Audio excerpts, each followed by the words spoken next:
It's rare to see well-written adults in romance anime, mainly because 99% of them are set in high school and focus on teenage relationships.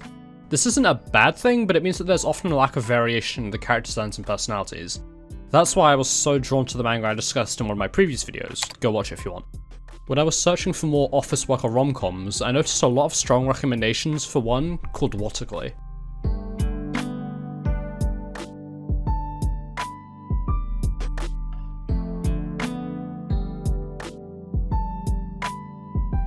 Waterkoi is a strange case of romance anime because it builds the majority of the series around two relationships with the intent to illustrate the common archetypes of otakus in Japan.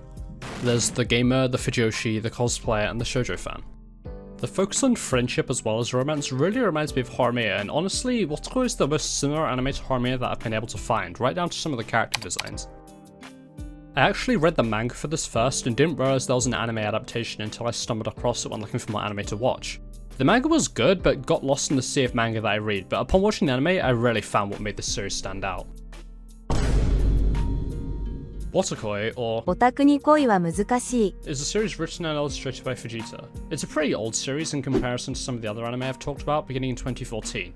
It was originally a Pixiv comic, and oh yeah, to anyone who isn't fervently obsessed with manga anime in Japan, first of all, what are you doing here? And second of all, it's a social media platform where artists can post their work, primarily either just illustrations or entire web series. It's kind of like what Webtoon and all those sites are in the Anglosphere, but less predatory. Other works that have spawned from Pixiv and webcomics in general include Horimiya, One Punch Man, and Tsukinako. Let me know in the comments if you want a video on any of these, by the way. Anyway, it was serialized a year later in 2015 by Echijinsha and released to significant praise. It was adapted into an anime by A1 Pictures and aired in 2018. There was also, weirdly enough, a live-action adaptation released in 2020, but I'd never seen anyone talking about it. The series is one of those rare ones that, despite their anime and manga endings, still has an enduring fanbase. Waterkoi centers around childhood friends Hirotaka Nifuji and Narumi Momose unintentionally reuniting at a new job. Narumi has had less than favorable romantic experiences growing up due to her intense obsession with BL manga and doujins. That's right, ladies and gentlemen, she's a...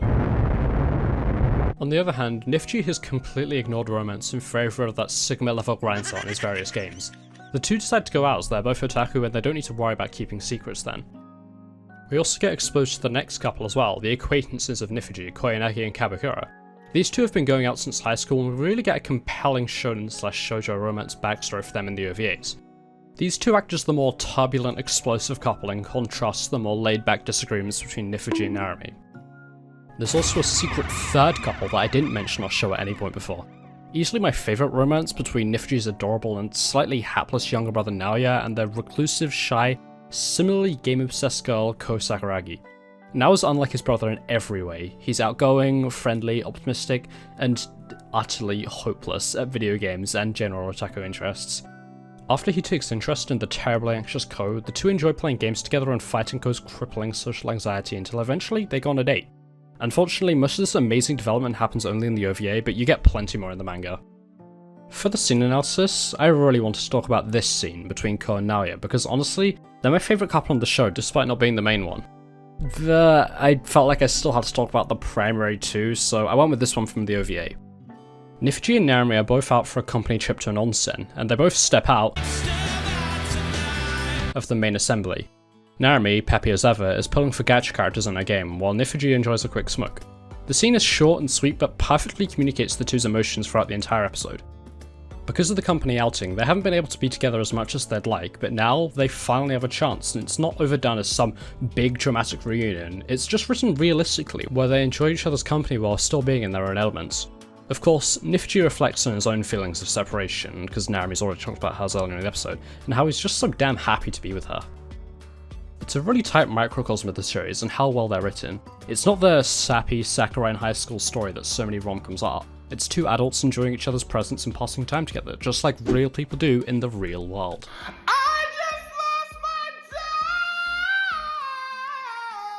dog! I really enjoy the characters in this series. They're the main stars after all, and everything revolves around them and their response to various events.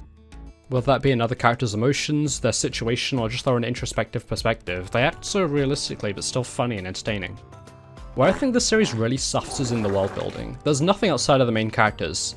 The main four have no other friends or focuses other than their otaku tropes and each other. Naoya's friend group somehow gets more development than the main four, but honestly, the series doesn't really need the world building as much as a weaker series would, because the main characters are just so good and deep and carry the entire world on their backs. In total, this series is just so well done. It really captures the essence of what made other series I enjoy so appealing, but with a fresh twist.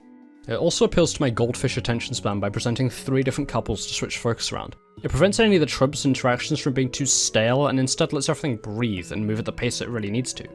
Yeah, this is definitely maybe an 8.5 out of 10.